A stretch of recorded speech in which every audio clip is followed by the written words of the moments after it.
नमस्कार, सादर प्रणाम। आज मैं एक बहुत ही अचंभित सवाल आपके सामने लाना चाहता हूं और आपसे पूछना चाहता हूं। क्या आप सोच सकते हैं कि भारत के एक बड़े राज्य में पिछले 15 सालों से एक ऐसा धर्मांतरण रैकेट चल रहा था जो पुलिस प्रशासन और खुफिया एजेंसियों की आंखों के सामने चलता रहा और किसी ने कोई गंभीर कार्रवाई नहीं की। ये कोई फिल्म की कहानी नहीं, बल्कि एक हकीकत है।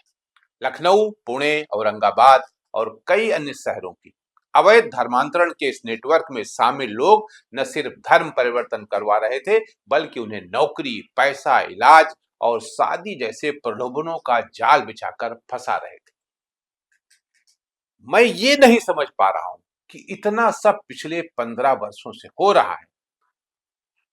हम चूंकि उत्तर प्रदेश से हैं, इसलिए हम उत्तर प्रदेश की बात करें। हमारी उत्तर प्रदेश की मित्र पुलिस क्या कर रहे थे, सीआईडी क्या कर रही थी, लोकल इंटेलिजेंस क्या कर रहा था। अगर मैं ऐसे में कहूं सबकी मिली भगत थी तो शायद गलत नहीं होगा, वरना इतना बड़ा स्कैंडल तो हो ही नहीं सकता। इतना बड़ा धर्मांतरण करने का एक इतना आलीशान इंतजाम हो ही नहीं सकता। कोई छोटी सी छोटी चीज से पुलिस बेखबर नहीं रहती, लेकिन इसमें तो बेखबर पूरी तरह से रही या उसने बेखबर रहने का स्वांग रचा। ये सवाल बार बार उठेंगे। 15 वर्षों से एक इतना बड़ा कांड उत्तर प्रदेश में चलता रहा। लोग आते गए, अधिकारी जाते गए, लेकिन सब कुछ चलता रहा।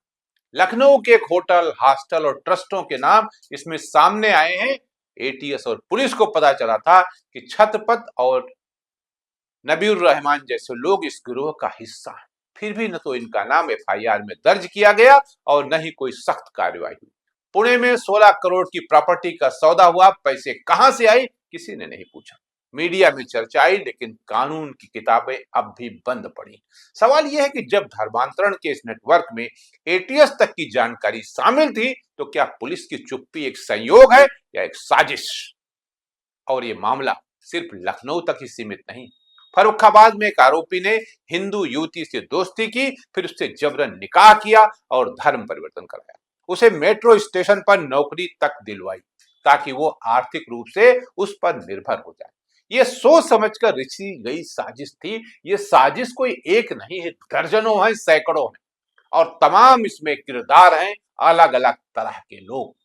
इसकी अगर आराम से जांच की जाएगी तो तमाम ऐसे चेहरे बेनकाब होंगे जिन्होंने इलेक्शन लड़ने का पैसा भी वहां से लिया था। औरैया में भी एक युवती को प्रेम जाल में फंसाकर निकाह किया गया। बाद में जब उसने सच्चाई जानी तो शिकायत की, लेकिन उसे ही बदनाम कर दिया गया। ये सारी घटनाएं होती रही, पुलिस पुलिस सोती रही। आरोपी ने पहले 2019 में झूठी पहचान से निकाह किया और फिर 24 में जो दोबारा शादी की कोशिश की तो ये खुलासा हुआ। सवाल यह है कि क्या यह देश में एक सुनियोजित एजेंडा नहीं है? क्या यह कोई साधारण अपराध है? ये घटना एक पैटर्न की तरह दोहराई जा रही है, नाम बदलकर, धर्म छुपाकर, फिर पीड़ितों की जिंदगी और आस्था से खिलवाड़ करके।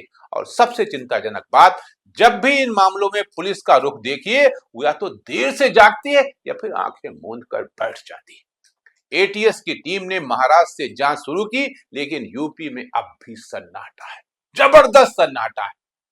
धर्म के नाम पर चल रहे इस व्यापार में पीड़ित सिर्फ उनका धर्म नहीं खोते, वे अपनी पहचान, अपना परिवार, अपना विश्वास तक खो देते हैं। सोचिए, अगर किसी पीड़िता ने हिम्मत न की होती तो ये रैकेट अभी भी बेरोक चलता रहता। ये धर्मांतरण सिर्फ संख्या बदलने की कोशिश नहीं, बल्कि देश के सामाजिक ताने बाने को तोड़ने की एक चाल है।